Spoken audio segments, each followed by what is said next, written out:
A circular hole, hundreds of feet wide, constructed of concrete, stood before us and about half of the total party. There were around 22 of us standing there, glaring at this thing. Legends say if we cross through this tunnel, fearlessly, with Murmire in our thoughts, we'll be welcomed into the Halloween town of Murmire. It only appears on Hallows' Eve, or rather, its inhabitants aren't present until then. On a good day, the town reeks of rotting fish and terribly sweet vanilla, all masked beneath a gentle odor of hazelnut. On this night, it smells of bakery fresh delights, cascade and sugar barrels out on the sill to cool, candies of untold origin bearing every color and every flavor, as well as the tumultuous scent of chemicals, vinegar, and confusingly, permanent marker. All of which are the only things you can smell inside any of the houses in the town. A tall figure covered in a drape of feathers, wearing a gas mask whose glassy eyes were illuminated by a vague red light. These are the Sought. They are very strange. Many have stipulated that they are just drug dealers in a Halloween costume. And many others claim, too, that there is absolutely no body beneath the overcoat. They have a body, but beneath their coats is rarely revealed. Meaning, we've only ever seen their chicken legs. Not an adequate descriptor, as a chicken's leg is beefy and strong with muscle. These creatures resemble spiders with human legs when they move. They giggle in odd, completely inhuman ways. Word is that there's a specific one, a singular member of their group, that if found, you can get some serious stuff. Its differences are that it's larger and possesses yellow eyes. It moves a bit faster and thinks a little quicker than its contemporaries, and the ways they tempt you to pursue them, and just where they make you chase them to. It's already a brutal task to get even one of the red guys to stop. To give reference, my older brother, who's accompanying me and my friends on this trip, managed to stop one of them last time. He said the creature revealed its bony hands and gave him a selection of different medical supplements. Drugs. These ranged from marijuana that looked completely unreal, viney, with strings of THC crystals wrapping around its feathery plumage, to crack that was pinkish purple with pigments of brilliant cyan dotted within. This was the boon my brother fought for, as he had to crawl beneath the foundation of a house, through a tunnel barely big enough for him to fit for 45 minutes. And he fell into another house that sunk into the ground, made of wood, constructed seemingly ages ago. Decades, maybe. Just the exterior hints at a home from the 40s or so. And that's not including the tacky linoleum that lined the floor opposite to where my brother landed. There is where he found the creature. No light aside from the luminescent glow of the being's red eyes.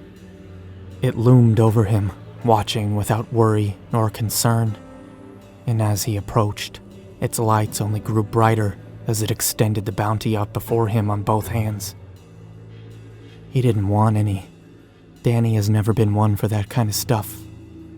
And the creature just up and left, walking out a door that led to a rocky wall. He managed to get out and lived to tell the tale. Which is what caused such a big influx of people this year. Here we stand at the precipice of the place. I can already smell burning plastic. Most of the people here are like us. Very few came along strictly for the reckless drug usage. But this is where old Yellow Eyes comes in. She offers some odd stuff, as everyone who's taken from specifically her has lived and recovered fine. only a handful have gone missing. But plenty do each year. Either they get lost or get hurt by falling down somewhere. Police have attempted to block off the area, but supposedly this has never mattered come Hallows' Eve. The beings within have always managed to push them off by allowing another entrance. This year was no exception. There were 2 police cars standing together as a blockade for this road. I only know this because they now sit flipped on their sides, whole sections clawed apart by some monster. Some of the marks were half a foot wide. Already my interest was mounting. We were going alongside my friends, each of which has their own reason for coming.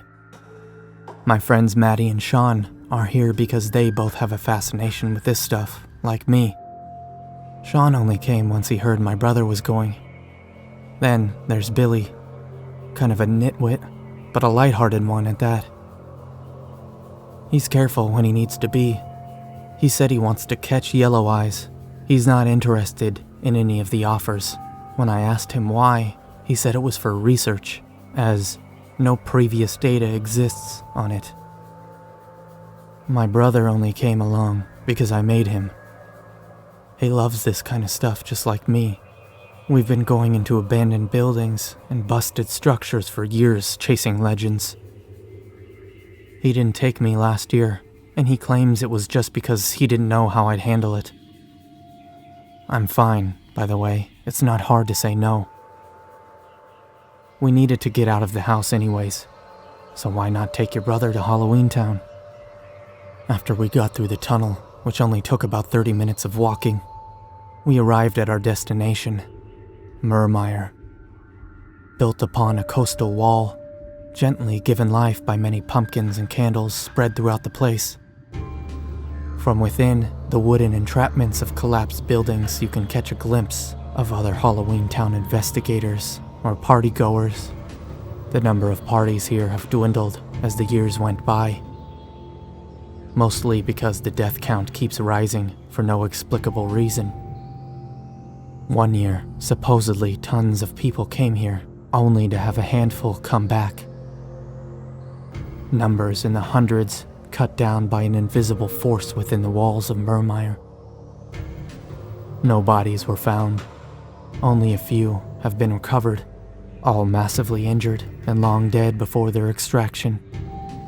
This caused a heavy anti-Murmire campaign, which in turn influenced the youth to drop the topic entirely. It became a legend once someone confirmed all of it could have been real.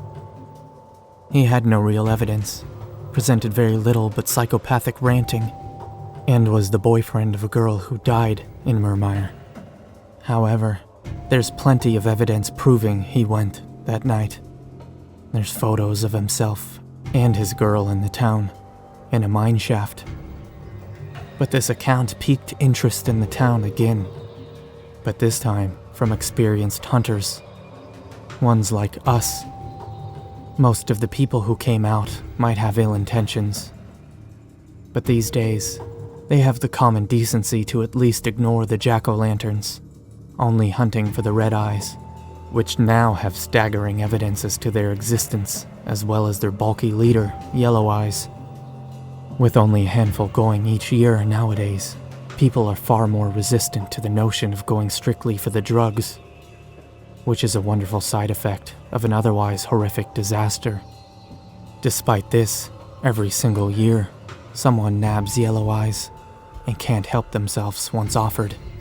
They say her offerings are ridiculous, completely out of this world stuff, luminescent fungal blooms possessing buds beneath, decorated crystalline formations within a glass canister, still growing along its edges, even LSD held in a flask that lurches this disturbing orange smoke above its liquid magenta form when swished. Some of the most appealing objects of medical abuse can be found from this creature, and somehow most everyone who's tried them has lived to tell the tale. Moreover, most of these supplements happen to have a multitude of effects that range between products. This means you'll smoke marijuana from this lady and experience the bodily effects of cocaine whilst tripping balls from a mushroom and acid high. Suffice to say, it's hard to resist the idea of such an exceptionally powerful experience with no side effects. But that's where this gets interesting. I personally followed up with just about everyone who tried Yellow Eye's products. All of them have been deemed unfit for work due to PTSD and various psychological disorders that disallowed them from functioning normally in society for decades. I found that out a long while ago. It was one of the first things I did to prove to my brother that I knew what I was talking about when I looked into this stuff. After we spread that message around, we assumed people would stop trying it out. Unfortunately, we were terribly wrong. Many people claim to have come here to see the town and nab a red eyes for their weed. But we've been discovering along the way that more than half of them already spotted Yellow Eyes and are in hot pursuit. This was happening just as we entered the town. The paltry 22 people we stood at went down to 8 in a flash. Someone shouted, "Hey, there!" And bam, crowd's gone. My friends and I stood beside another paranormal investigation team, others who were smart enough to stay outside. Those who fled immediately driven into the caves, with shouting and yelling being the only consistent indication that nothing bad had happened yet. The other team took this time to search the town and see what they can find. My team wanted to find the mineshaft the boyfriend account spoke of. Supposedly, it's been a consistent theme of Yellow Eyes to make it there at some point. We're wondering if we can get there early and maybe disarm some of the traps. We walked through the town with the echoing thrash of the waves beside us, wind whistling as it tore asunder beneath the soft teeth of the broken wood. Almost every building was dilapidated. Most didn't have an entrance, yet the jack-o'-lanterns were everywhere. It wasn't long before we found some tracks. There were many around the town, but only one that extended onto a wooden bridge. Inside the mouth of the cave, this track acted as the tongue, for we saw the tips of the stick ladder. We brought our own. Sean comes prepared for this kind of stuff, instantly moving ahead with a flashlight, illuminating the entirety of the shaft so we could see the ladder was busted. He pulled his from his backpack, said we'd need 2 more to get down. We've got 3. He hooked his in, extended it, and then grabbed our ladders from us and climbed down to continue it. We all climbed down quite safely, and we left the ladder so anyone could leave at any time with some stability.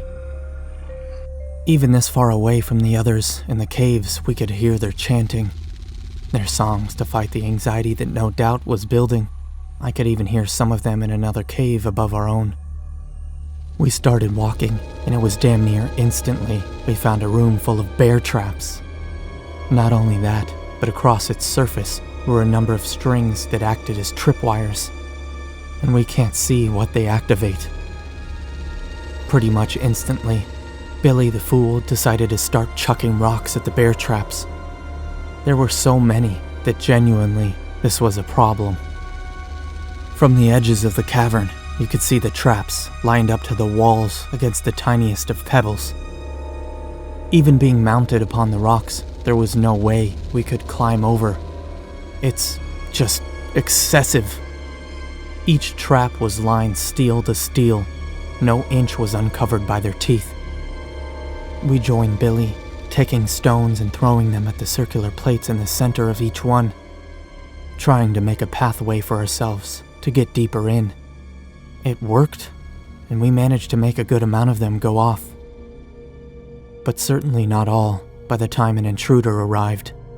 It landed from a fall it made from the ceiling, a puny tunnel through which it must have thrown itself. Its feet hit the stones perfectly between a multitude of the traps on the far end of the room.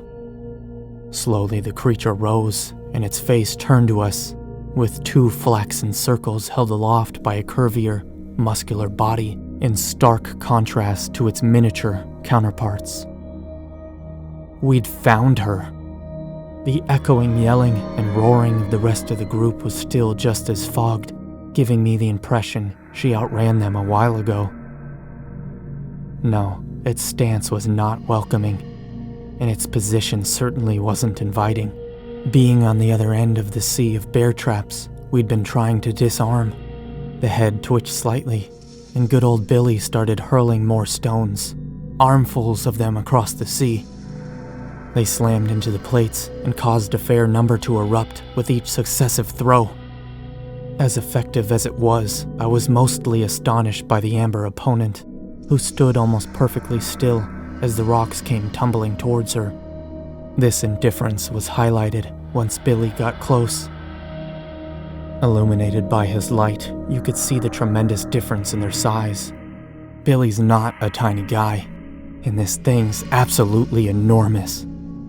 It towered above him a full foot, while the whole of the torso and thorax being hidden by the tremendous feathered cloth, with his flashlight now competing with its eyes for illusory dominance. His pace began to slow by this point, and his stone throwing became more precise, with him snapping the traps beside her feet, but never directing a single throw at her. Within moments, the field was clearer than it was, and the thing nodded. Its lengthy arms unfolded from its cloak with a cascade of brightly glowing drugs fluttering from beneath, out into the open arms of Billy. My brother stepped in, grabbing Billy by the shoulder and scolding him a bit, to which the big lug decided to defy his orders and immediately snag anything from Yellow Eyes. He grabbed a bottle of scarlet liquid. Its form became far less sanguine once uncorked, and a brilliantly red fog began to fume from the bottle. Swiftly, Billy downed it, not thinking even for a moment as to what it could be. Much to my dismay, Yellow Eyes recoiled and looked a tad shocked. She began to depart. Not worth it to chase her down. We needed to get Billy out of here. Maddie grabbed him by the shoulders and got him moving, with his step becoming far more wobbly with every passing second. Drool began to pour from his lips, and his eyes started to lose color. We made our way for the ladder, hearing the raucous shouting from our contemporaries becoming dimmer and dimmer as the minutes passed. At the ladder, we managed to maneuver Billy to it, and thankfully, some reflex kicked in, and he understood he was on a damn ladder, so he gripped and climbed with all his life. Maddie was climbing above me, and her pace was strangely jaunty, almost excited. At the top, I asked her what got her in such a good mood, and she revealed to me a Polaroid on which you could see in full bloom the flaxen sot and a good amount of her body. This is a momentous occasion, as most images we have of her and any red eye is blurry or hard to see. That's 'cause they're normally running when the photo is taken. Despite the joy I felt at getting something that pronounced from my visit here, our first priority was Billy.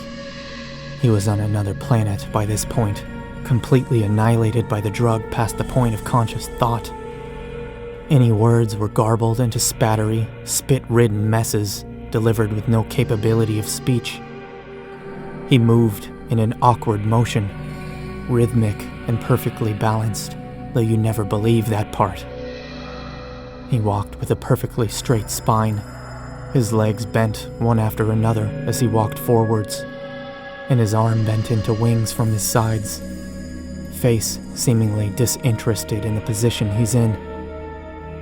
To be perfectly fair, it's odd and intriguing to see the effects of Yellow Eye's product.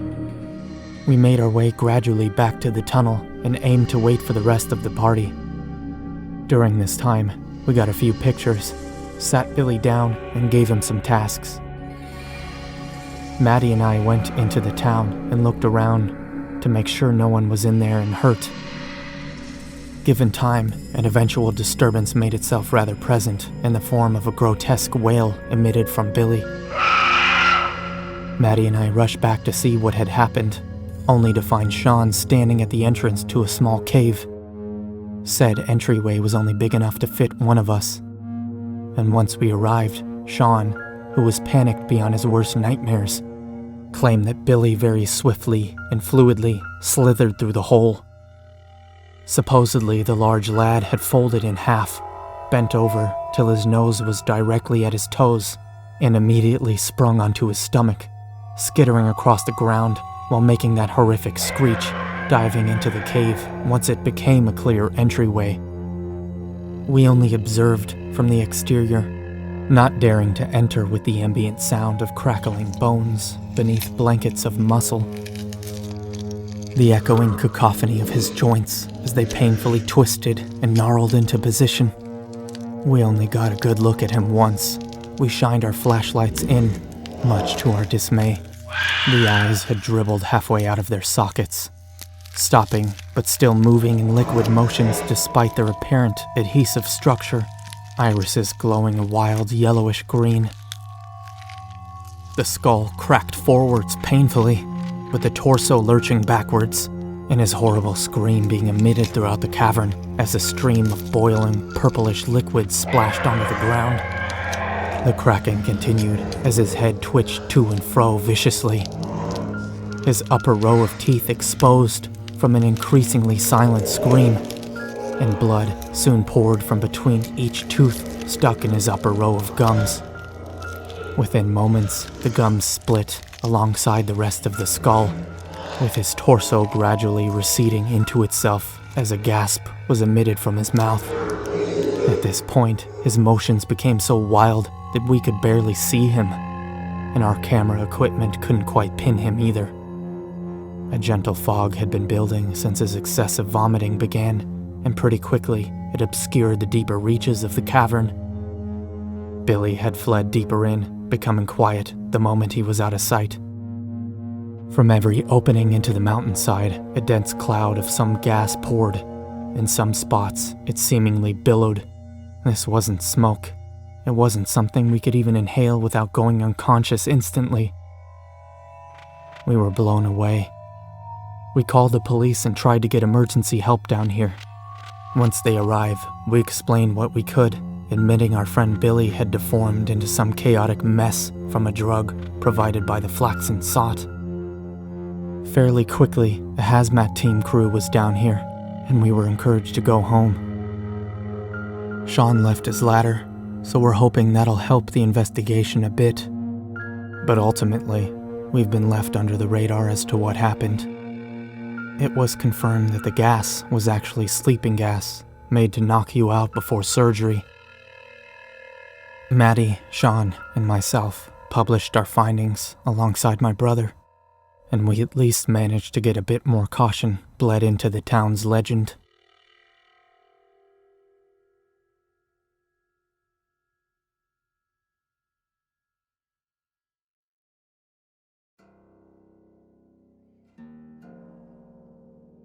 In the west coast lies the small, bleak town of Murmire, or so it's said. Famous for its yearly Hallows Eve festivities, infamous for its annual horror stories and disappearances. They say every year the entire town is decorated in spectacular fashion. Every building, every inch. They have corn mazes that span miles and even lead to different mazes. The mazes and haunted houses set up all throughout the town, some even hidden, terrify people. Some suffered heart attacks and died. Dozens of tourists go missing each year with no leads and no answers. One would think that the seemingly accidental deaths, coupled with the disappearances, would dissuade people from visiting the dreary town of Murmire. But one would be wrong. That's not even factoring in the outlandish drugs said to be given out by the denizens. The rumors and mystery only added to the fascination for people looking for a genuinely terrifying experience. And to deepen that call, it's not even certain exactly where the town is. Some say it moves, Some say it doesn't exist, and others insist it chooses people to enter its domain. The blue sedan sped down the empty, winding road, fallen leaves churning in its wake, headlights cutting through the dark as the only hint of light or life in the moonless night. Come on, you guys. I think we're almost there. Can you at least pretend to be excited? Sid's eyes were glued to the road with a frenzied focus. The closer they got, the more excited he became. For years, he followed the stories and internet mysteries surrounding Murmire. To say that Sid was a horror nerd would be an understatement. But this year was the first time he was able to get the time off from work and have the money to go. It didn't take much convincing to get his best friend Josh to go with. But their girlfriends, on the other hand, were less than excited about a trip to Horror Town, as people often referred to Murmire. Can you just slow down, please? I think the only thing worse than going to this creepy town would be dying in a car accident on the way there. Lauren stared out the window, arms crossed. She could swear that out in the dark forest, shapes moved and followed. Goosebumps on the back of her neck told her that she was being watched as a cold shiver ran down her spine. And miss out on the greatest Halloween of our lives? Not a chance, babe. You're not getting off that easy. Sid glanced back, unable to contain his excited grin. The dash lights glinting from the corner of his thick-rimmed glasses. Yeah, well, maybe dying in a car accident will be better. Oh, come on, Ash. Don't be like that. This is going to be awesome, and you know it. Whatever you say. It's not like you know where it is anyways. Probably drove all this way for no reason. Sid's grin spread even more, though now he was focused only on the road and his thoughts. Oh, I'll find it. It wants me to find it. The winding road snaked through the incredibly large evergreen trees that blocked out the sky and moon. The surrounding forest might as well have been a living tunnel. No landmarks, businesses, or cars in sight. Just an eternal and empty road carved through the endless tree-covered mountains. A high-pitched hum reverberated through the car's speakers. It started as a mild buzz, but quickly grew in volume to the point of causing physical pain. Sid lost control of the car as they all reflexively covered their ears from the penetrating noise. He had the presence of mind to slam on the brakes, causing the vehicle to spin and skid to a stop, lightly bumping into the guardrail. Persisting for a few more seconds, the noise finally abated, leaving the four travelers scared and confused. Sid! The fuck was that? Lauren was nearly in tears. Oh my god, do you smell that? A sulfurous odor of rotting flesh mixed with chemicals permeated the air. But as quickly as it had made them retch, the smell had shifted to something like fresh-baked maple bars. What the fuck, man? Josh asked, looking to Sid, hoping for some form of clarification. Sid was more distant than ever now. We're close, he whispered, almost to himself as he stared off into the trees. Easing the gas pedal down, the car started moving forward. Concern grew amongst the other three passengers as Sid was steering across the road instead of back onto it. What lay across the road was only a dense thicket of giant trees, or so it appeared to everybody but Sid. The screaming and yelling from his partner and friends hardly even registered in his mind as he punched the gas pedal to the floor. This was his window, and not taking it here and now meant never reaching his destination. Why, or even if, Sid knew what he thought he understood at that moment didn't matter. He was committed. Directly in front of where he'd spun his car out was a forming tunnel. The trees weaved and bent, creating a woven and interlacing evergreen path that extended into the dark. This was precisely the type of thing he'd been searching for. If being honest with himself, despite how badly he'd wanted to believe, Sid was pretty sure this trip would be a bust, that it was all a bunch of bullshit. Lauren screamed and hit the back of Sid's seat, begging him to stop. He didn't respond as he sped the car directly off the side of the road, down a steep hill, and straight toward a tree. The vehicle was careening to meet with the immovable object when suddenly it wasn't. Everything was black. A flash of dark purple, barely more substantive than the black, illuminated the outlines of the car's frame and interior. Another purple flash, but this time, Lauren was aware that her hearing was dampened as if she were underwater. Trying to remember where she was, Lauren turned her head in the muffled dark, hoping to catch a glimpse of something familiar. Another flash, and her face met with Ashley's, but it was so wrong. Stretched like taffy, Ashley's chin rested in her lap. Eyes, unable to stay in her elongated sockets, flopped against her cheeks as her body heaved from silent sobs. Her tongue, too stretched to fit in her mess of a face, hung down to the floor, absently prodding at the dirt and loose change under the seats. Another flash showed Josh turned around in the passenger seat, looking back at her. His eyes bigger than dinner plates, and head the size of an inflated exercise ball. His mouth opened and closed vertically like a fish out of water and sat directly between the two massive eyes like an impromptu nose. Dozens of inch-diameter pores dotted his face, and from within each of them, many giant-headed Joshes gulped for air with their vertical toothless mouths. Lauren screamed in horror at the brief glimpses of the freak show that the flashing purple light gave to her. But no sound escaped her mouth. The oppressive void took and offered as it pleased. Lauren and Sid's eyes met in the rearview mirror in one of the flashes, the mauve energy more detracting than glaring off the lenses of his glasses. His eyes were fanatical and resolute.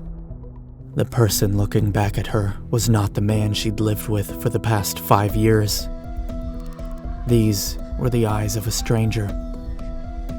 The world spun and twisted, folding in on itself while breaking off into pieces that multiplied in dancing waves.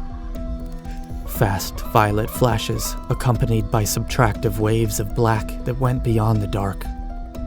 They were more like pulses of non-existence.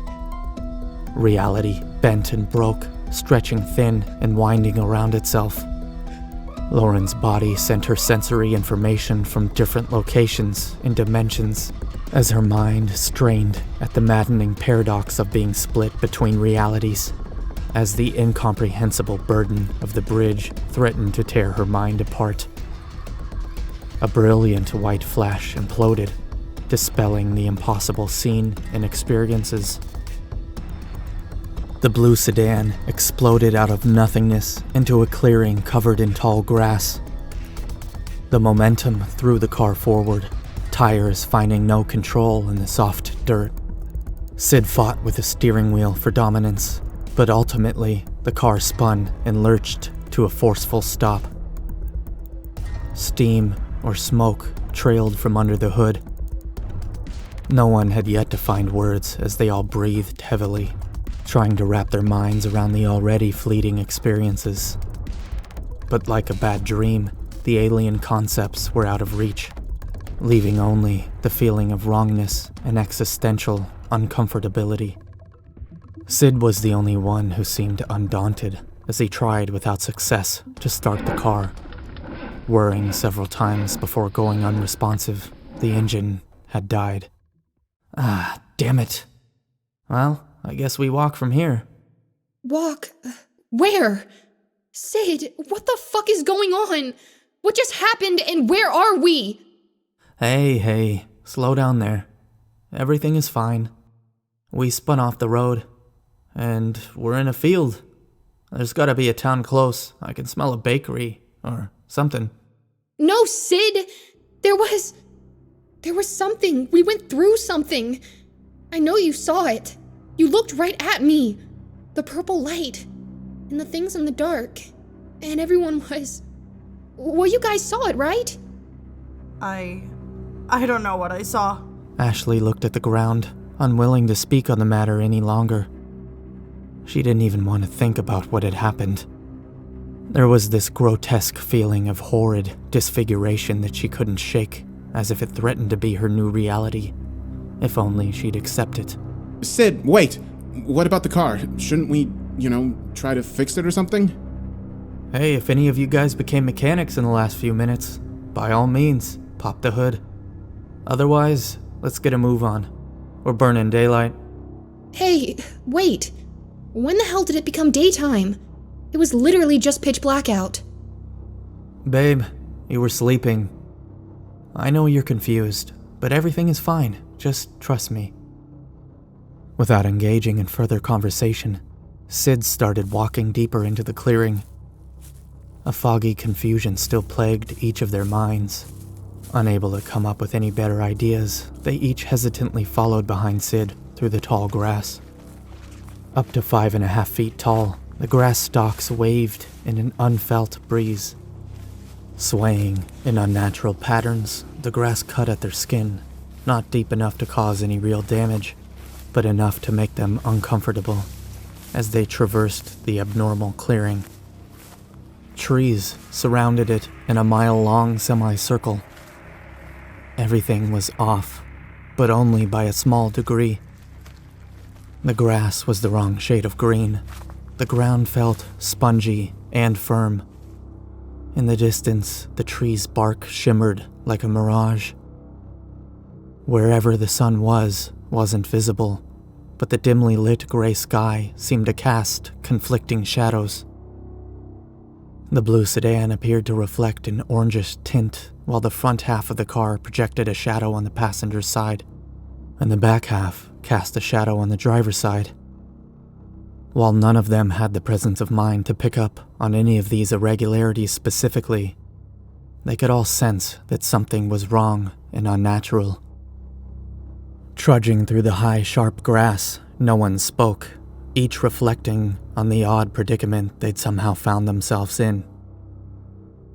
The air seemed to carry a metallic tune that invaded their thoughts in a way that caused dark and bizarre versions of their id to run rampant in new and terrible self-actualizing fantasies. The scenery was almost beautiful, in an untouched by man kind of way, but the nagging wrongness of the place made it entirely unenjoyable. Eventually making it to the tree line, everyone but Sid came to a cautious slow. While the clearing had been odd and slightly painful, it had at least been well lit. The tree line, however, segued into immediate shadow and darkness. It was as if someone had drawn a line, sectioning off where the light couldn't go. Upon closer inspection, there was somewhat of a line. Not so much drawn as it was grown. The forest was divided from the clearing by a border of purple mushrooms with red polka dots. "You better hurry up if you don't want to get left behind." Sid's voice came from deep enough within the trees that he was no longer visible. That was all the convincing it took for Josh to head in after him, and the two nervous women were left with a split second to decide. Follow into the dark, foreboding forest, or stay alone in a strange place. Neither option was particularly good, and reluctantly, they chose to follow into the wooded shade. Within the forest's threshold, the temperature considerably dropped, and even more curious was the cold spots. Unseen pockets of freezing air that seemed to chill bone as they walked through them. That odd combination of smells was even more prevalent among the trees.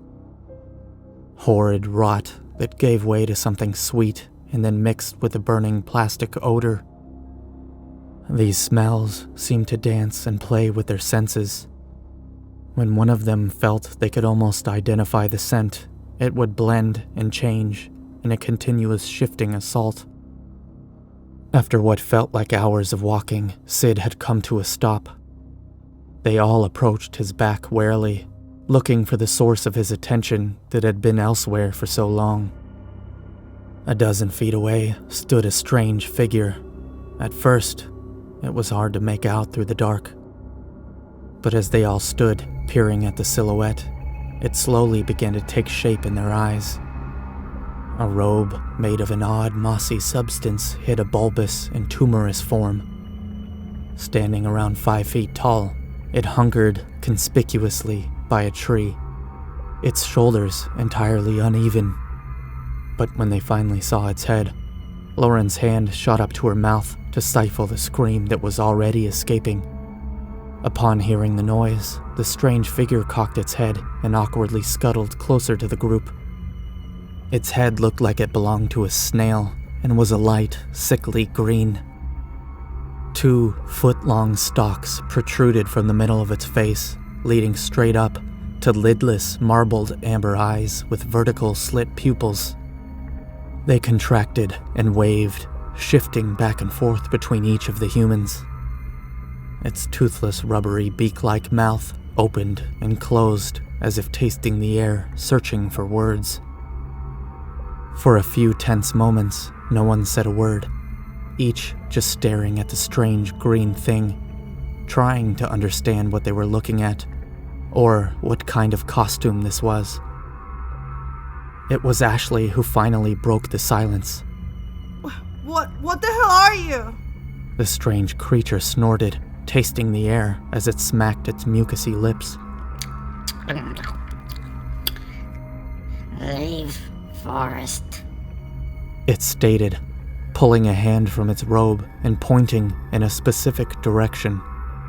But the hand wasn't much of a hand. It was more of a slimy tentacle that quivered and writhed.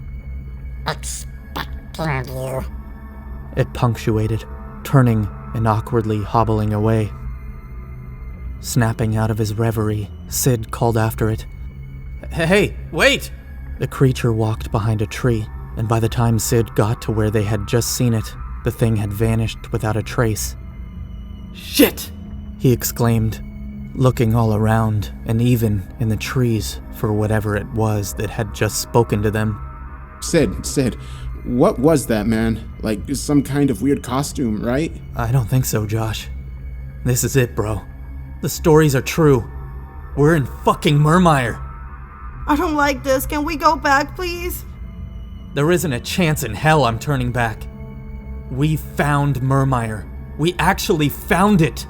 You guys, go back if you want, but I'm going wherever that thing just pointed us. Sid started walking in the direction the snail creature indicated, and in a few steps was almost entirely obscured by the forest's gloom. Josh, you coming or what? This is a once-in-a-lifetime experience. Sid called back as he walked deeper into the forest. Yeah, I'm coming. Wait up. Come on, ladies, let's go. Without giving them a moment to respond, Josh jogged up to meet with Sid, leaving the 2 women a moment to decide.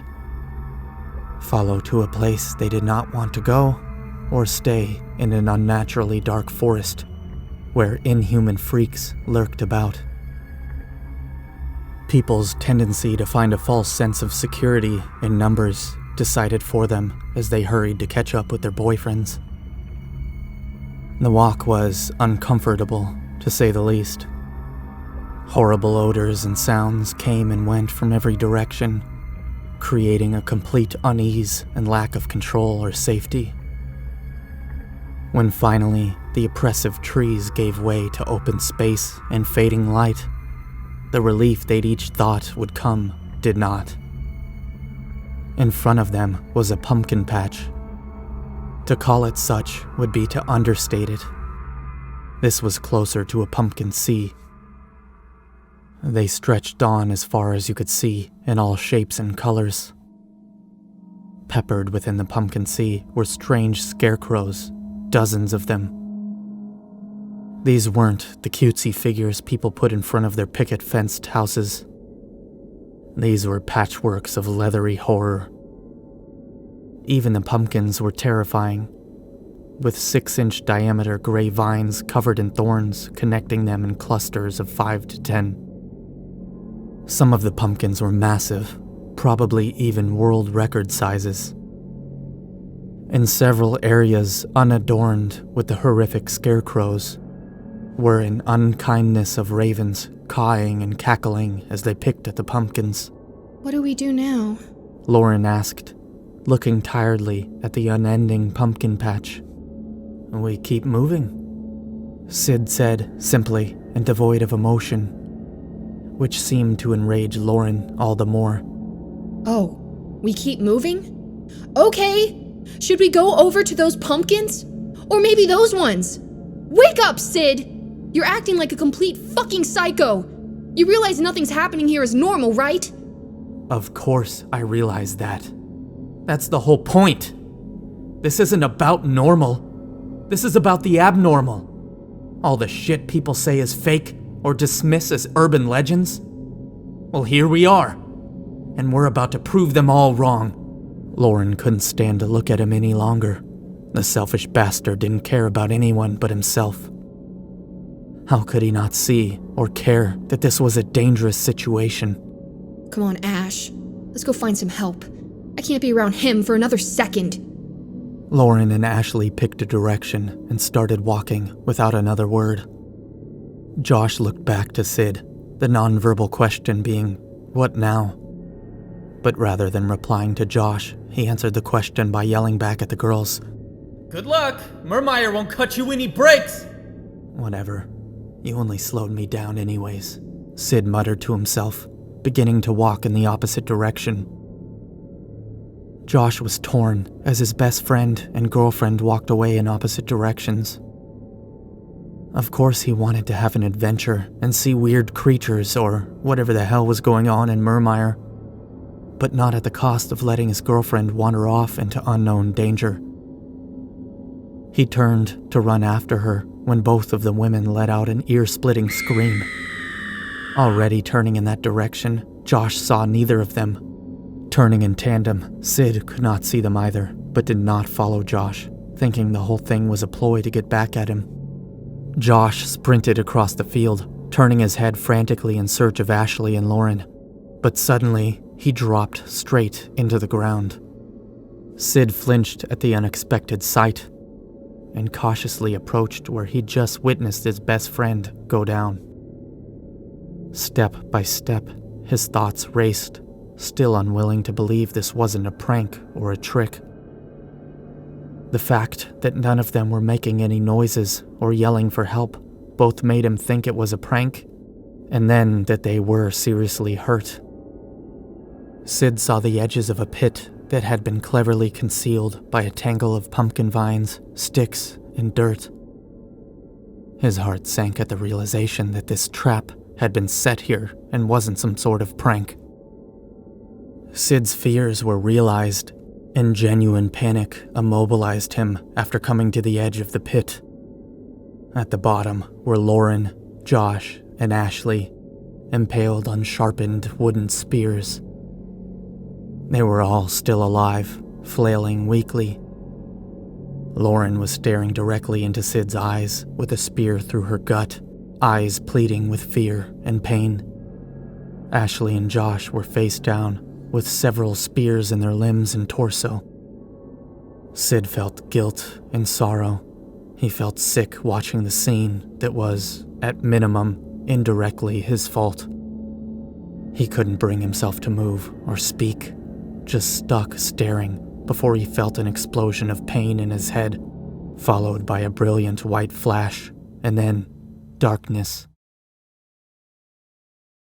Sid awoke in the dark, but his eyes quickly adjusted to the dim light cast by several outdated-looking lanterns.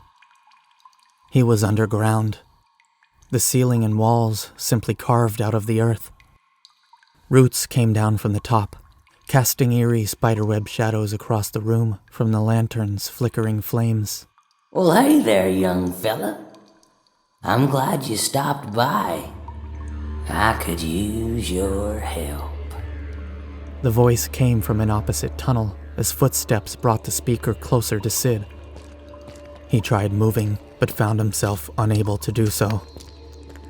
A strange confusion still blocked his brain from working entirely. He didn't understand where he was and couldn't feel his body. The man came into view, lending to the strangeness of the situation with his utterly normal appearance. He looked like a very short, old farmer, with jean overalls and a smiling, wrinkled face. What? Where am I? Don't worry, I got everything taken care of. You're home now, boy. Home? What the fuck are you talking about? Where are my friends? Why, ain't no need for that kind of language now. They're right over here. The old man nodded with his head in the opposite direction, and Sid turned his neck to look. A massive cavern spread into the dark underground for what looked like an infinite distance. Huge, jagged roots came down from the ceiling in numbers so great it almost looked like a bizarre forest. At the bottom of those roots were human bodies strapped to rolling carts. Their limbs were tied down, and the roots entered into them through their stomachs. An IV drip accompanied each body. Not 50 feet away were Lauren, Josh, and Ashley, all tied to the rolling carts and with roots already entering through their abdomens. Staring in disbelief, Sid could see each one of them moving slightly. They were all still alive. Sid turned his head back with murderous rage. Once I get free, I'm going to kill you, you son of a bitch! The old man let out a chuckle. Well, you could try, but I reckon it might be a little difficult without those. He said, pointing at a nearby table. Unable to help himself, Sid slowly turned his head to look at what the old man had pointed at. In a bloody mess sat a pile of dismembered limbs. Vomit welled up in his throat as he noticed something. One of the arms had a tattoo of a bloody hockey mask. An image from one of Sid's favorite slasher movies. The limbs were his. The contents of his stomach voided themselves all down the front of his limbless torso. Revulsion rushed his blood to his head, and consciousness left him.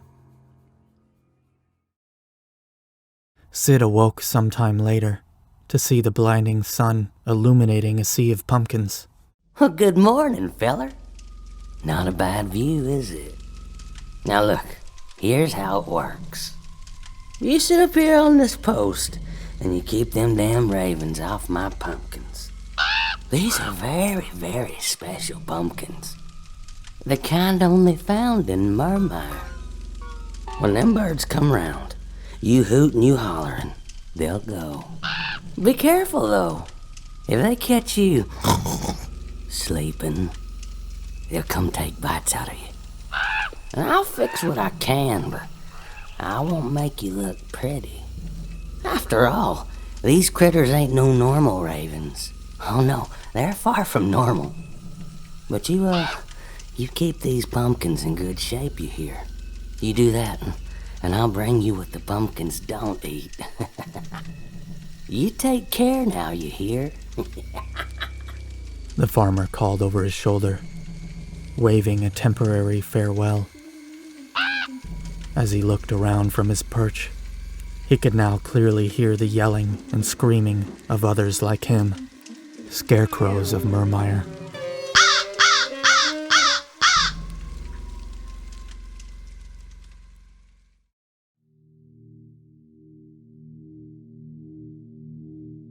After innumerable accounts of a rundown village on the edge of Washington and various evidence pointing to its actual existence, me and my team decided to move out and investigate. We are reporters working for the Seattle Times, 3 of us, 2 cameras, 3 mics, walkie-talkies just to be safe, flashlights, and our unshakable will. Our aim isn't on the things that live there. It's more on the people they give to. Out of 10 cases reported last year on this place, 7 ended up dead within a year. One of them became brutally addicted to heroin.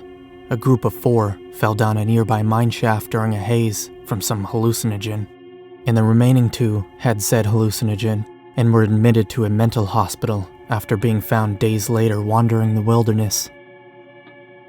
Mounted upon the coastal side of the state awash with the gorgeous waves of the Pacific and its surrounding emerald foliage, beset on all sides by wild spears of cedars and fir trees, with a backdrop of even more against a mountainous landscape, all a lush green which made a furry jade blanket to hide such a mysterious town.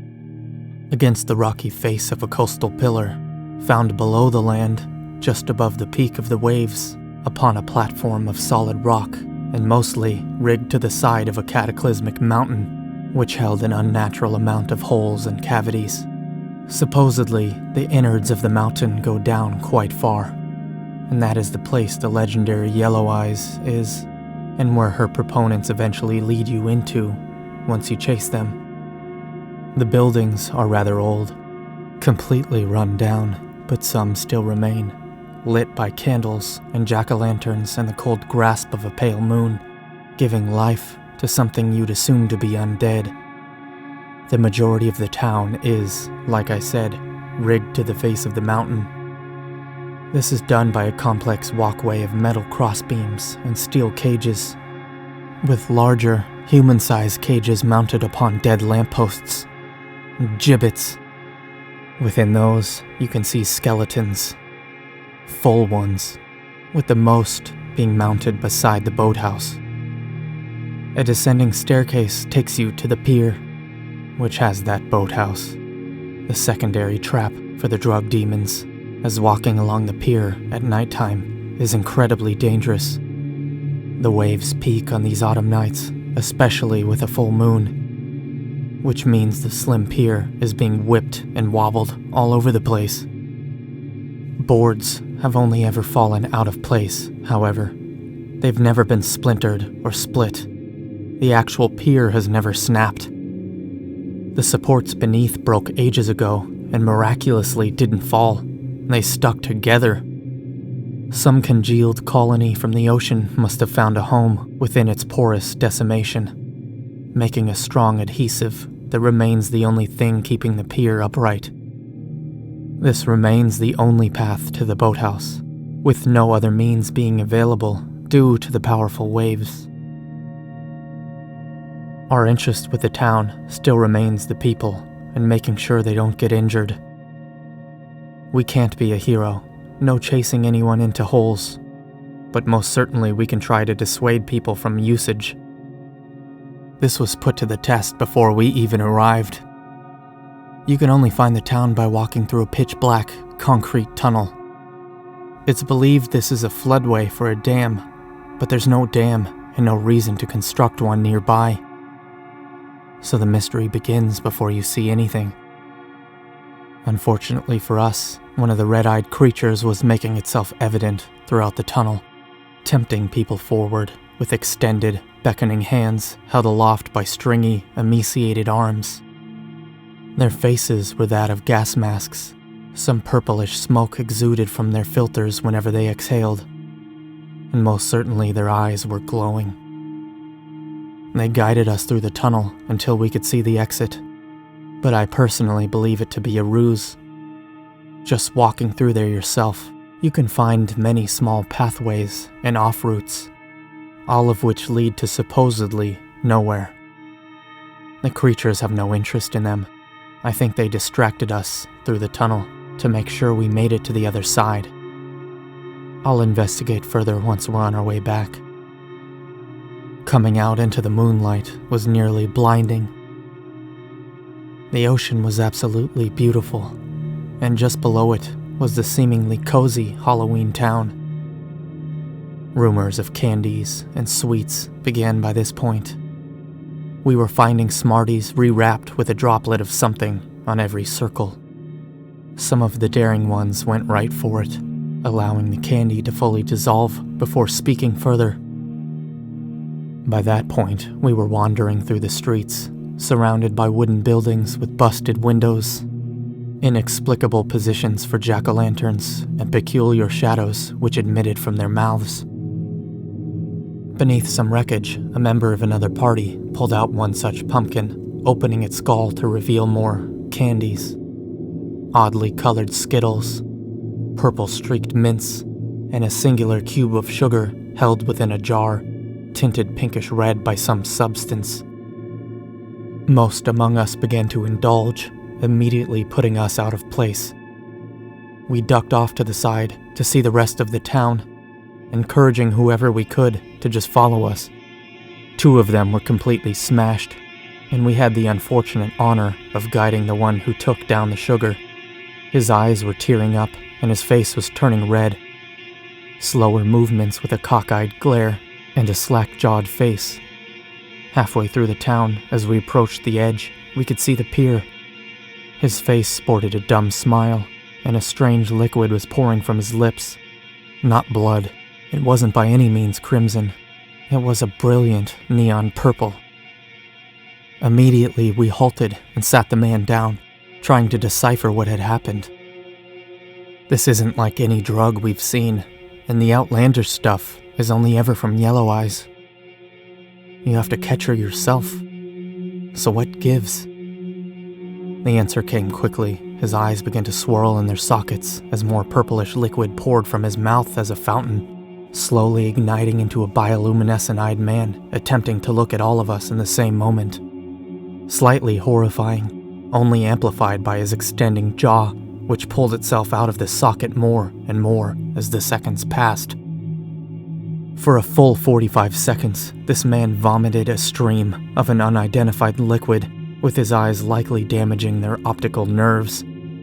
They still shone brilliantly, and his smile very quickly returned, with a crinkle and a crunch of his jawbone snapping into place once more. He giggled, said this stuff was fun, then fell on his side. The color of his eyelights changed to a vibrant yellow, and he started laughing hysterically, to a degree his body couldn't function beyond that specific physical requirement. He hollered and screamed, joyously crying as he laughed into the empty night, and the pale, concerned faces of his companions, whom he was trying to assert to that he was all right. Our next move was to just get down to the boathouse, snap a couple of pics, look out for any more people. To descend onto the pier, we had to walk a slippery staircase of stone, which was repeatedly bashed by sizable waves, which whipped their vicious forms into mist upon our shoulders. Once at the pier, all of us stopped. We sent the other party back, so they may look after our violet vomiter. All the while, we shook in our boots, being presented with the most terrifying walk of our natural lives. It was a simple wooden walkway, like any other pier. But as its length shot into the wild ocean side, it wobbled to obscene extents. We attempted to take a picture, but the pier was moving too fast to do so. To give you an idea, at any moment, any 2 boards weren't parallel. Most of the time, every 5 boards were perpendicular to one another. This thing mimicked the waves and how wildly it skewered along the horizon. Not too far, about halfway across it, was the stalwart boathouse, whose gibbets swung wildly. Strangely, none of the skeletons in their cages seemed affected by any of it.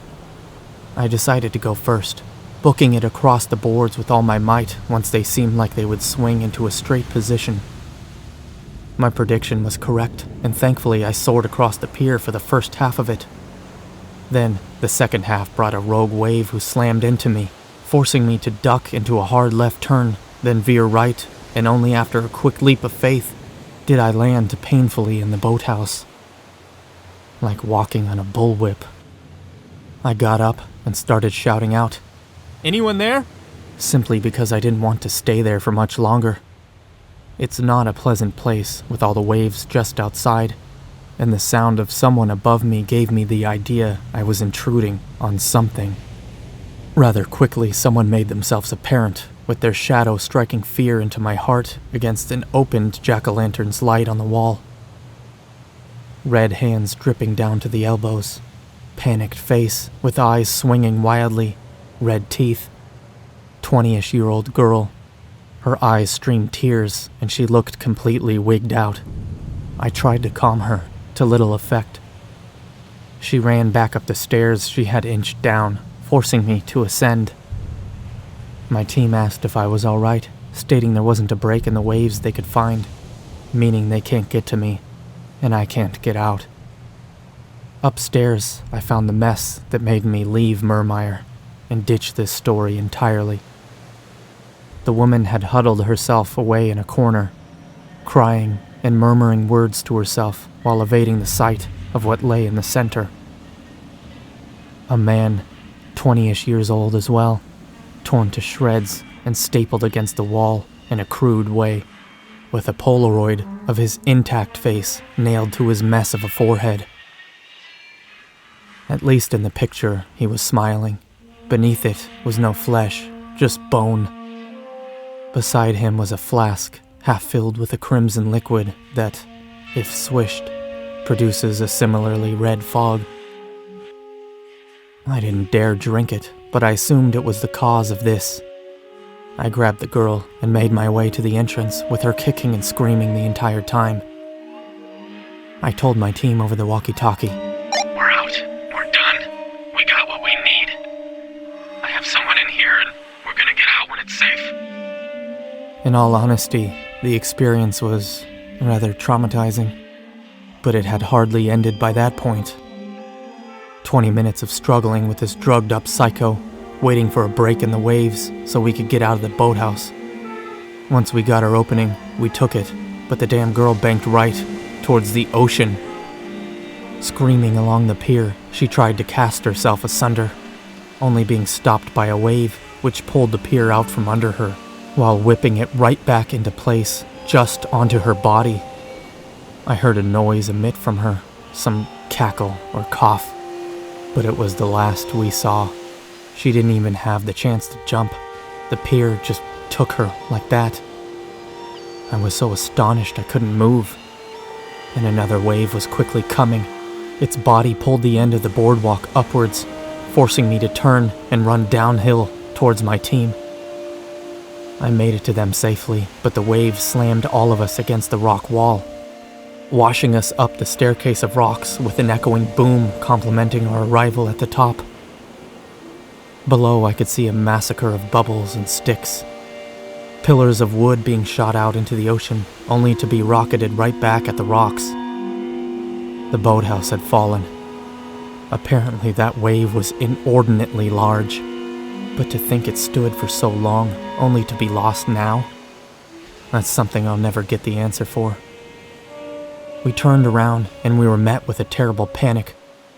Most of the people around us were completely nuts and glowing brightly from their irises. They hadn't noticed us, nor the minor wave that soaked their feet. They all motioned and waved around the town listlessly, mouths agape or violently screaming. The purple liquid from before suddenly had competition. Other colors joined the fray. And the only others who seemed fully conscious were the team whose member took from the pumpkin. They stayed around and saw us amidst the chaos, helping us to our feet and asking what we saw. I told them nothing. I said we were leaving, and we made our way to the exit. All around us were people doing insane, lunatic things. Stuff you could only imagine. The Red Eyes weren't in the caves at this time. They stood on the tops of buildings, passing around things. They even offered me some marijuana, but I declined with nary a glance. I saw a man pass by that looked like he had no arms and a little girl attached to his chest, but I assumed I'd been seeing things and just kept moving. I wanted out. I didn't want to see this damn place anymore. Our gates were calm, aside from our intoxicated member, whose gait changed from minute to minute as he was likely walking on a multitude of surfaces all at once. My team only slowed to ask others to tag along, but any time we had anyone follow, they'd be sidetracked by the sot's offers. Before long, we saw the Yellow Eyes, tempting us right at the exit with an extensive collection of colorful substances. My team and I heartily rejected, slightly offended at the offer, but unwilling to make her upset. Our rejection was echoed by the other team, who had to keep their intoxicated member from acquiring anything in her hands. As horrific as the experience in the town was, she was rather polite about it. We managed to get back to our cars safely. I didn't even check the tunnel because I just wanted to leave. However, A side note or two must be mentioned. While we were here in the town, everyone was fully conscious at the beginning. Most had indulged in substances by the end. What's interesting is that nobody dared enter the caves this year. They all remained outside. It seemed as though the creatures conceded in that respect, being fully present and evident in the town. The jack-o'-lanterns were all over the place, and I'd bet just about everyone took from those this year. Those aren't supposed to have amazing drugs. They possess alright variants of stuff we're used to. But even the one we found had just one outlandish substance within. That makes me think the other pumpkins had at least one as well. But why? Every year the creatures pull people into the caves, but this time around, it seemed everyone was free to do whatever.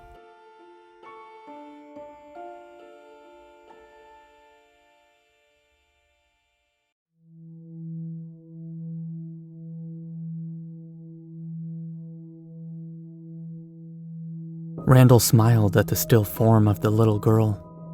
It had been so long since he'd gotten to spend time with his daughter. Now, just seeing the peaceful look on her face, it was hard to keep his eyes on the road.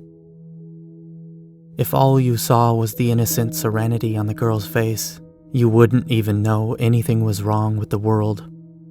And in that moment, at least for Randall, nothing was.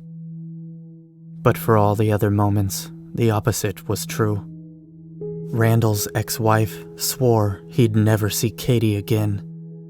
She was trying to take everything he had, and was even accusing him of doing terrible, unspeakable things, so that he wouldn't have visitation rights.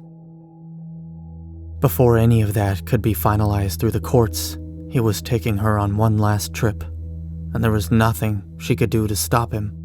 As his thoughts splintered to his ex-wife, all the years they'd spent together, the fights, the cheating, the lying. He found his knuckles wrapped around the steering wheel, turning white. That fucking bitch, he muttered to himself. Exhaling, Randall tried to clear the thoughts and images from his head. No sense in worrying about that now. There was plenty of time for that later. This was about him and his daughter, he thought, once again glancing at her peacefully curled up in the back seat. He could taste the salt in the air now, although he couldn't see the ocean through the tall trees. It was evident they were getting close. The GPS said just 5 more miles, a little Airbnb right on the coast. Secluded, with a private beach, the perfect weekend. Katie had always loved the ocean, and on top of that, there was supposedly a big Halloween celebration not far away. The air suddenly picked up a rotten tinge that made Randall wrinkle his nose in disgust and nearly gag. But just as soon as it had come, it passed, occasionally returning to sicken the man. 2.5 miles to go before all his plans fell apart. The GPS showed only one road, but slowing to a stop, Randall could see that the road was covered by large rocks, as if there had just been a rock slide. It didn't appear as though there was any collapsed earth on the tree-covered mountain next to the blocked road. Looking over the scene, he noticed a fork in the road directly to the left of the blocked area. The fork was dirt, however, and seemed fresh, or at least dusty, which was another oddity, as everything else in the area was wet from recent rainfall. Then he noticed a figure waving him down the road. It was tall, with ridiculously skinny legs, and seemed to be wearing a gas mask, from under which blazed red glowing eyes. For a moment, he just stared in bewilderment, as seconds ago, he'd neither seen a road nor the strange man. Without any recourse other than to turn back, he shrugged it off as being tired from the long drive, assuming even the city workers take Halloween seriously around here. No way ahead but forward, Randall thought as he pointed his car down the dirt path and drove past the freaky gas mask guy who stood completely still, just pointing down the road and staring at him. After a 1/4 mile, his phone entirely lost service. and the GPS stopped updating or giving instructions. All that greeted him on the screen of his device was a message indicating there was no connection. Piece of shit. He muttered, throwing the phone into the passenger seat. Eventually, the dirt road led to a concrete tunnel. He found it odd that a tunnel would be built here where the road hadn't even been paved. As he slowly pulled his car into the tunnel, the smell of rot became even stronger. It was unlike anything he'd ever smelled before. Randall pulled his shirt over his nose, just barely holding back vomit. The stench was enough to wake the dead, but apparently not Katie. He thought, looking back at her as he so often did. A red-eyed glow from a gas-masked form came into view as it waved Randall through the tunnel. Everything just seemed so off.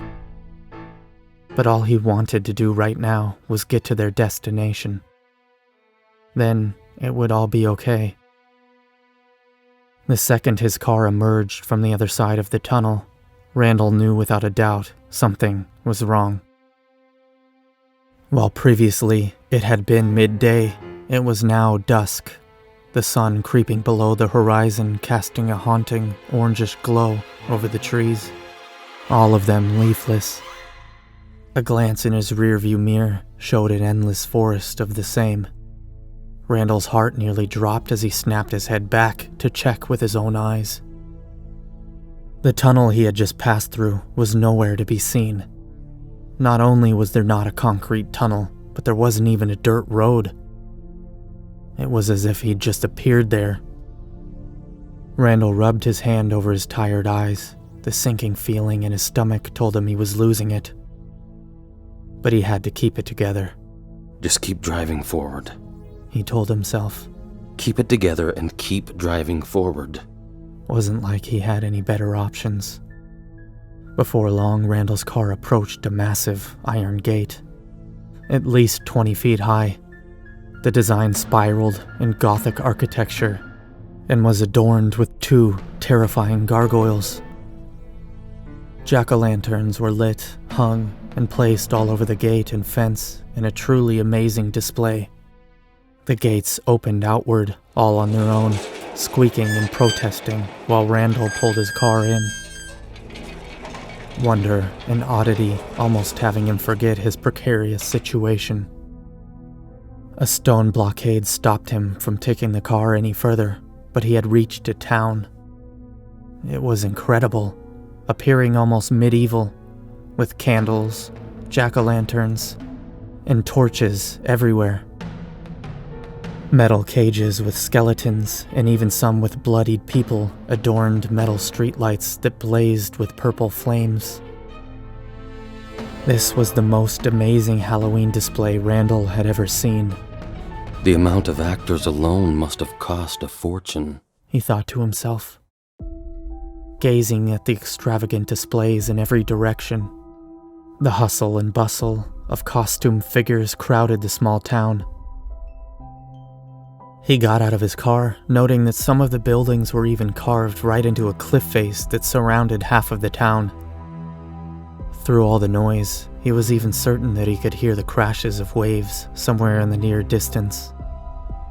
A bit of excitement overtook him at all the sights and sounds and sweet smells of candy and baked goods. This was exactly the type of thing Katie had always loved. Ever since she was a baby, that old Disney movie Halloween Town was one of her favorites. And here was an actual Halloween Town. Something small, dark, and spindly brushed past his legs incredibly fast.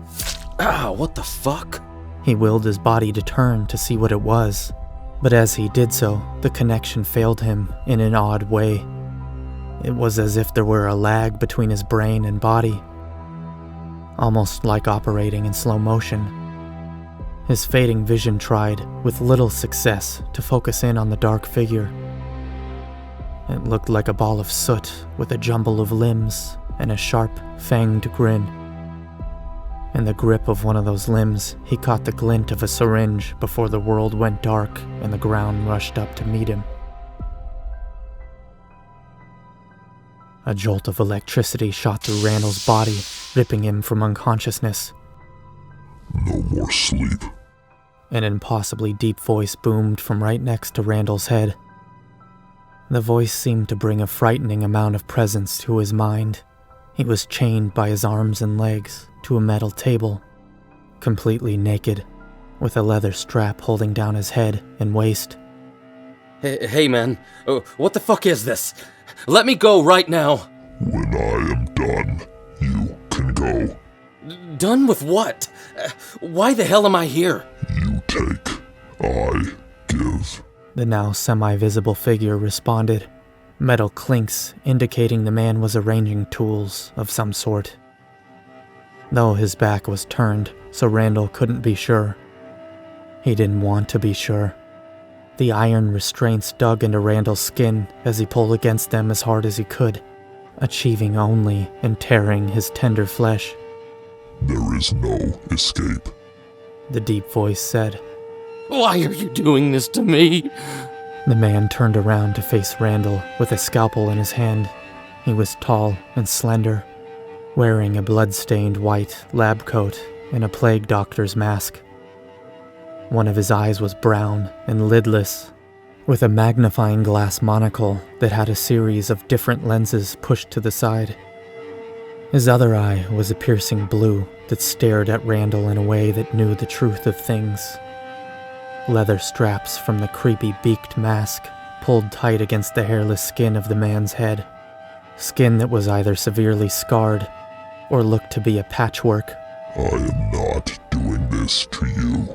I am doing this for her, the man said as he motioned with a scalpel towards the still, colorless body of Katie. Unfortunately, I had to separate the bottom half of her. Too much time has passed. Not all can be saved. Oh my god, no! Why? Why would you do this? I did not do this. You did this. Here they call me the Doctor. The procedures I've invented defy life and death. Do you think I do not know you killed your daughter? I didn't. Save it. The doctor roared, pointing his scalpel at the terrified man's face. Visibly, he relaxed himself, setting the sharp tool back on the table with the other instruments. You smothered your daughter to death approximately 14 hours ago. The margin of error on that time frame is no more than 30 minutes. Then you drove her body around like nothing happened, even planned a little getaway. What you really deserve is far worse than what you're going to get. Confronted with what he'd done, Randall seemed to be at a loss for words. He'd planned on killing himself that night to be with his daughter forever. All that escaped the man were pathetic sobs and whimpering that fell on deaf ears. I am going to use your body to host Katie. You will return at least some of the life you stole from her. I'll be honest, this is going to hurt. The doctor wheeled his cart of tools over to Randall and then adjusted the overhead fluorescent light to shine on his chest. Without another word, the doctor retrieved his scalpel and began to carve a large circle in Randall's chest. He screamed and thrashed, but his body was held secure and the doctor continued his work unabated. After a bloody circle had been drawn that spanned half of his chest and half of his stomach, the doctor started removing the flesh from inside the circle. Halfway through, Randall passed out. He awoke sometime later to find no respite from the stabbing pain in his half-skinned torso. The doctor stood in the same spot, cleaning and sharpening his instruments. Oh, good. You're awake. Now we can continue, he said while picking back up the pair of surgical pliers he'd been using to remove Randall's skin. Please, I beg you, just put me under, or kill me. Randall pleaded with fear and pain in his voice. I'm afraid that simply isn't going to work. Katie needs you alive, and I need you awake. The procedure has a much higher chance of success if your body is saturated with endorphins. Just the way it is, I'm sorry to say. The doctor's deep voice answered in mock sympathy as he went back to work, stripping the flesh from the outlined area. Randall passed out 2 more times before the task was complete. I must say, you have an impressively low tolerance for pain. Randall refused to look at his torturer as tears freely flowed from his eyes and his face contorted in the agonizing pain. Now that the easy part is done, we get to the real work, he said, picking up the oscillating bone saw. Randall begged and screamed as it whirred to life. But with steady hands, the doctor began cutting and removing ribs from the screaming man's chest, hardly able to make it through even a single extraction before losing consciousness. This part of the procedure took quite a while. Randall could hardly think straight by this point of the procedure. The doctor was removing bits of muscle and flesh to expose Randall's beating heart. This was the delicate part, grabbing an artificial cluster of veins that he had handcrafted. The doctor had to connect each one of these to the beating heart without causing irreparable damage. With the artificial veins connected, the doctor grabbed Katie's torso and gently attached her to a harness over the operating table. Randall watched in shock as the doctor attached the other ends of the veins to Katie's still heart via a path he'd cleared through the inside of her torso. I'm quite tired of listening to you, the doctor said as he sewed Randall's mouth shut with a thick thread. No one needs to hear from you again. I must insist that we take these as well. Can't have you doing anything else you'd regret. Taking the bone saw and slowly cutting each of Randall's arms at the shoulder. With his mouth sewn shut, the child killer's screams came muffled and unanswered.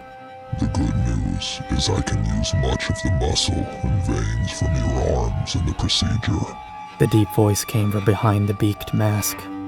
For the next several hours, he worked, connecting capillary and musculature from the man's open torso to the small, lifeless one dangling above him. We're finally done, the doctor said in an almost cheery tone while looking over his work. Him being able to keep Randall alive through something like that was amazing in itself. Now, before I finish this procedure, I must give you a warning. If you do anything to harm this little girl in any way ever again, I will make what you just experienced seem like a vacation. Not even death can save you from me. What is left of your life will be dedicated to serving her every whim. Nod if we understand each other. With tears rolling out of his bloodshot eyes, the man who was once Randall nodded. All right, let's welcome Katie home, the doctor said, retrieving a syringe from a safe in the corner of the room. It contained a swirling, gaseous mix of green and white that looked like rolling storm clouds. With a quick motion, he plunged it into the brainstem of the girl's motionless body that was now permanently attached to her father. Randall watched in amazement and horror as her body twitched several times before her head snapped back and drew in a deep breath. Every year, at least one person who makes it to Murmire and back remarks at seeing an armless, lumbering man whose mouth is sewn shut, aimlessly following the orders of a little girl who's attached to him. One thing is certain. Whatever pernicious consciousness inhabits the body of that murdered little girl, it isn't Katie's. Randall Jacobs suffers an unnaturally long and miserable existence.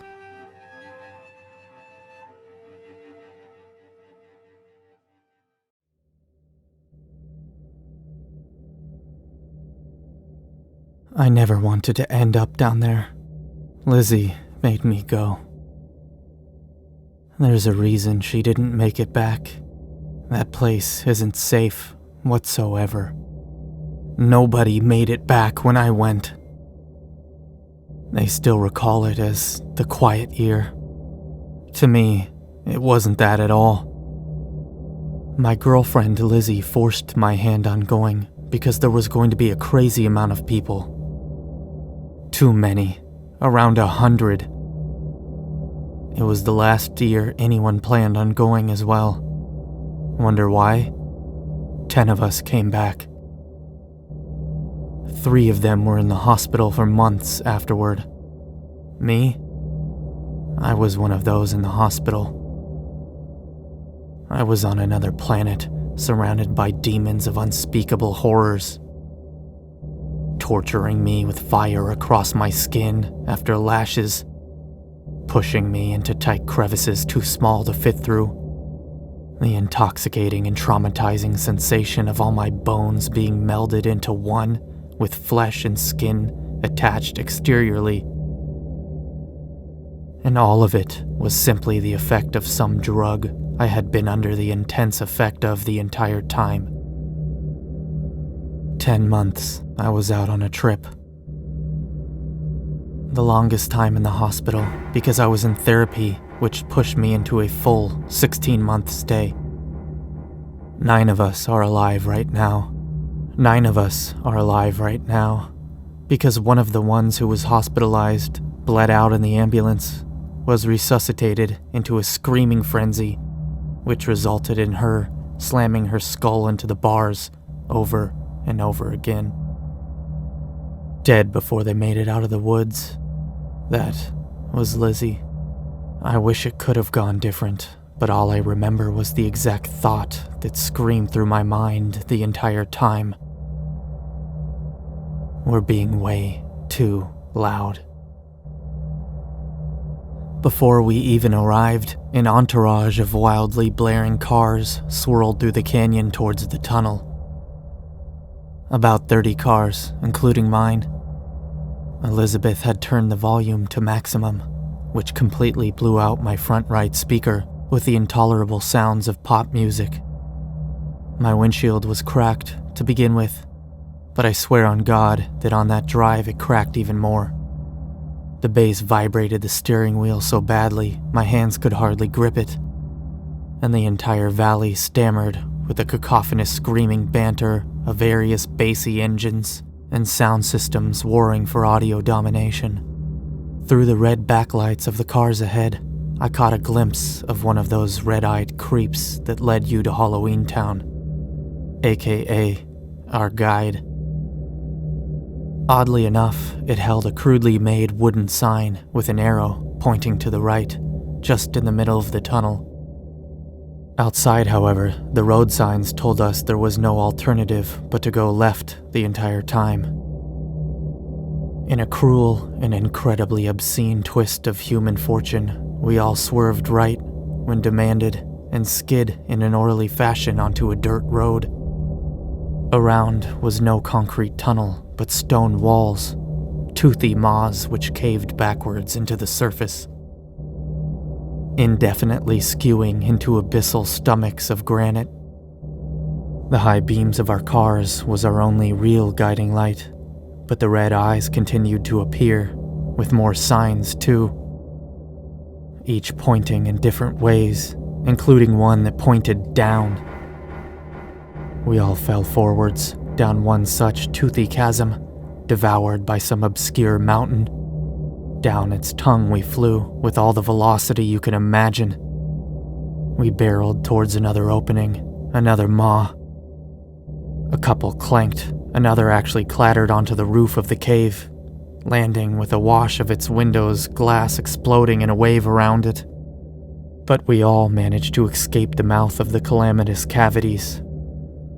Strangely enough, where we landed, there stood another Red Eyes on the other end of the cave, holding its sign and brandishing it wildly to the right. We listened, having sustained serious damage. Apparently, I did not want to be there at that point, and pressed onwards. Soon enough, a beam of moonlight began to strike the soil. This is when the caves began to swirl and sway in their viciously deformed frames. The route began to weave left and right, We bobbed up and down as our vehicle tilted forwards and back. I saw stalagmites inches from the window, but at long last, we managed to skid out of a rather large opening into a nice clearing, from which we could see the warmly lit Halloween town. Word is, you can find some drugs in the jack-o'-lanterns all around. In the midst of the excitement, I slammed the brakes after seeing the red lights in front of me flash on. The most surreal calm overcame us as the leading vehicle turned off their cars. We all did so sequentially, and it became evident why everyone stopped. A gas mask, crimson eyes, like its brother's, yet it held no signs nor gifts. It simply watched us from a distance. We all stepped out, with Lizzie quickly rushing to my side, affirming her position by clasping my arm tightly. The dirt beneath our feet was loose soil, dry, windswept into a bleeding stop within the grass nearby. Wind chucked our clothes to our sides, and it did so to the creature, exposing tiny, stick-like legs. From the filters of their masks, a glowing fog pulsed outwards, and up was raised a skinny finger, which pointed to a perfect door implanted into the side of some granite. To the right of it was a beautiful vista highlighted by Murmire. Against our better judgment, we opened the door. An intense aroma of decaying fish quickly swept over us. Some of the people at the front gagged and mockingly groaned. By this point, we had people leaving, as a road was right nearby wherever we were let out of the caves. I personally stepped aside with Lizzie. I begged her to not go. Just wasn't worth it. This is too weird. We already risked our lives just getting there. There wasn't any reason to push it. She insisted, saying that if I wanted to go back, I could, but she was going to stay there. Kind of a hard deal when you're hit with it. Faced with a door that belongs in the suburbs, being in the side of a mountain and leading into a horrific tunnel filled with the smell of dying fish. Or losing my girlfriend to it and going home knowing I left her there. So I went, against my wishes, right alongside her. Lizzie wasn't a bad person, just a bit misguided. She wasn't there just 'cause everyone else was. It's 'cause there was so many people there, which means it'll be a lot easier to catch Yellow Eyes. Her entire interest lied in that goal. Experiencing what Yellow Eyes has to offer. She unfortunately had a bit of a past in playing with stuff like that, leading to her becoming a tad fearless in the face of it. She's tried everything, and tried to get me to do everything, all of which I've denied. She uses me 'cause I'm a safety net. Unfortunately for me, Lizzie proved to be one of the larger influences over the crowd once we arrived in town. Along the way, it was a different story, clutching to my arm like a terrified child, leaning on me when the soft platter of the naked feet of the red eyes skittered by. Through the door was simply a tunnel of concrete with a floor of wood boards. The odor still fumigated our whole bodies, masked by shirts held up above the nose. Between herds of people was spots of flashlights. Hooing and roaring came from up front as people bounced loudly through the tunnel. A few cheers from the pack leaders, and the instant pickup of the crowd as they bolted into a left turn, taking a huge chunk of the horde with them. They ran after a red eye, and the second half of us was left wondering what the hell to do. It wasn't long before Lizzie tugged my arm and pointed to two gleaming yellow eyes standing at a distant right turn. From beneath a ragged cloth, a lengthy finger extended and curled, beckoning us. We followed and turned right to see the town in full bloom, We were walking longer than 10 minutes. Regardless, we entered the town to hear no cheering, no yelling or roaring, just the gentle plod of Yellow Eyes as her larger frame wandered about the village, ducking and hopping over various obstacles before disappearing into a collapsed pub. Of course, Elizabeth forced me to go, booking it ahead of me whilst nearly yanking my arm out of its socket. Another chunk of the crowd fell off, and only about 5 or 6 of us were in pursuit of Yellow Eyes. It moved in human ways, but was way taller than us. Her hands were skinny and pale, but her legs seemed to have more muscle than the red ones. Once we entered the pub, she made a mad dash for the back exit, maneuvering through the wreckage as if she were a ghost, leaving behind one bottle filled with a limpid liquid. This enticed only 2 of us to stay behind, to test the product. Lizzie knew better. She's been reading up on Halloween Town since the rumors first started. Yellow Eyes leaves a ton of red herrings to dissuade her pursuers. They'll work, but they certainly aren't the crazy stuff she actually has on her. A greenish fog filled the pub as she fled, which we had to sprint through. It smelled oddly of cinnamon and mint. We continued to run after her until we finally lost the creature. It took a dive down a mineshaft, and I had to hold Lizzie back from doing the exact same. At that point, I had enough. I told her, "Good. Great. Awesome. We saw it. Let's get out of here." And she just rolled her eyes, smirked, and strutted towards the nearby rickety ladder that led down into the gaping maw. Darkness completely obscured almost the entire route. Only the bottom was visible, with a glimpse of our target continuing her flee at the base.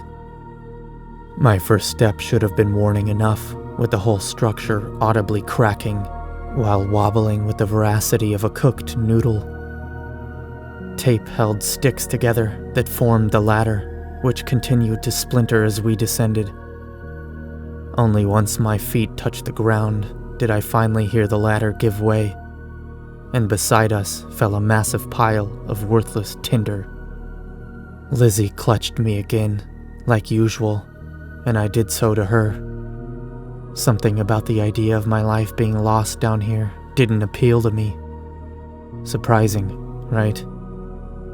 Well, we continued onwards, with Lizzie beginning to comment on how creepy the mineshaft really was. We stepped across the tracks and used them as a bridge to cross a small chasm, only stopping once we made it to the other end. Beyond us was a wall of black with 2 faintly glowing eyes glaring at us from far away. Yellow Eyes. She was watching us this time. Made my spine crawl thinking about why. Unfortunately, I was given my reason all too quickly. Bats flew from the cave, buffeting us in a storm of squealing, disgusting rodent bodies. After they fled, the open air of the cave began to groan as it all shifted towards us in a stale gust. We pressed on, using our phones and vapor pens to light the way as best we could. Swiftly, we happened upon a grand opening, some deep, dark cavern beneath us. Built across was a horrifically constructed bridge, made of piping, mesh, wiring, and driftwood from outside. The boards were wet when we began to cross, dry once we hit the other side. Now, before us, stood the infamous Yellow Eyes, just across the cave. It stood still.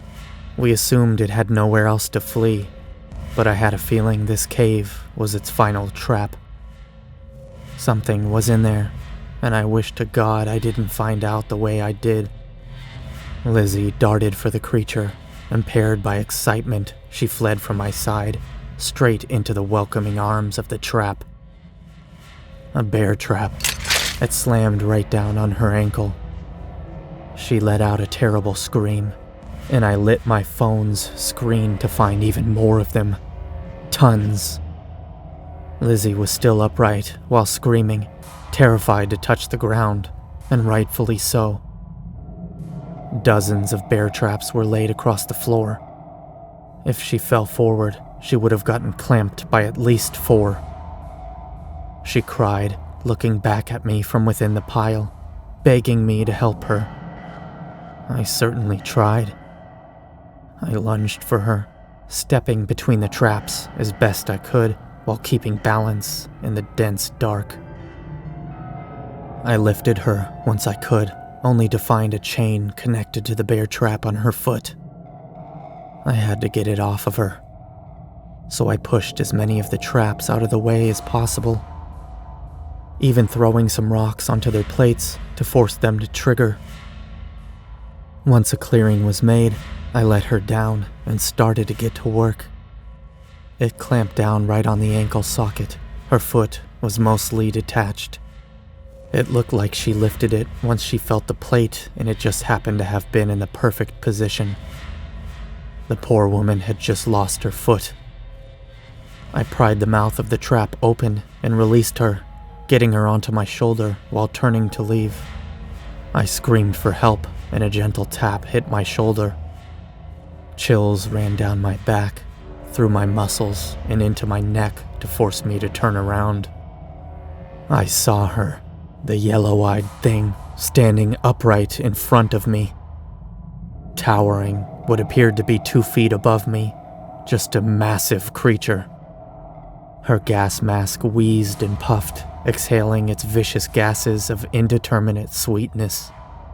She withdrew 3 phials, one filled with a red liquid, one filled with a colorless liquid, and the other was a brilliant cyan, all topped with a cork.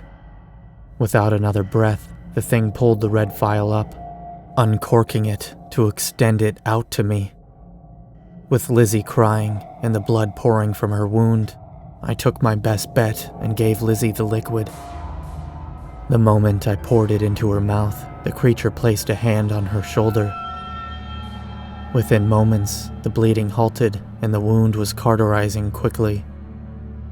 This, alongside Elizabeth becoming brutally intoxicated, beginning to rant about various creatures she can see, describing their bodies with no understanding of English. She seemed to be okay, and I thought things would be fine from there. At least until I could get her real help. I said no to the other files and started to run back through the caves, searching for any way we could get out. Thankfully, my prayers were answered with the echoing cackle of other people throughout the caverns. I screamed and pursued them. What I found was a handful of junkies off their rockers, wandering about a cave haphazardly. A few sported blood, which dribbled and spit from wounds. None of them were coherent. As I wandered in, it was the immediate sight of one such junkie, giggling playfully before falling into an indeterminately deep hole. Their fate was sealed. Nothing I could do there. So I left them and kept running through the caves. I hoped for some indication of where I was going, as my only guide had been a false moonlight, which faded whenever I caught up to it. Given enough time, I was able to find an escape. At that point, I'd been carrying Lizzie for quite some time. My back ached in pain as I continued wandering through the caves. The only time that pain subsided was in the moment of absolute joy and euphoria that I experienced upon arriving at another ladder. This one, metal. There were a few things off about it, such as the fact that the ladder extended all the way into the roof of the cave. That's an uncomfortable distance from the wall, making it seem out of place. Oh, and the rather poignant sound of bells upon each and every step you take on the ladder bars. It was at this point I wondered if there was any gas in those caves. Something that made people stupid, already before they even catch up to the red eyes. This was only half confirmed when I got to the top and made it out to Murmire. A rampant odor fogged the town. All those who came before are now fried or walking into their doom. I could hear screaming and distress coming from just about everywhere. And I wasn't in a position to help anyone. So I ran. I ran as far as I could, as fast as I could, called 911, and they responded quickly. I was telling them to take her to the hospital. I was screaming at them to do it. They wouldn't listen. They got her patched up, but they sent me away first, saying I didn't look well. Turns out, something in the cave was poisoning me. Also said I may have gotten some radiation poisoning as well. Left in the hospital for a couple months so they could treat me. They didn't tell me what happened to Lizzie till a month or so after. Once I left, I wasn't the same. I couldn't believe what had happened, but I knew it did happen. I saw nothing about it in the newspaper. I saw no mention of us in the obituaries. We were not mentioned whatsoever. Murmire needs to be stopped, man. That place is for devils and nothing but. If we don't get the truth out there, who knows how many people we'd lose next time. Don't trust Murmire. Never go there. Whatever legends you've heard, it's not worth it.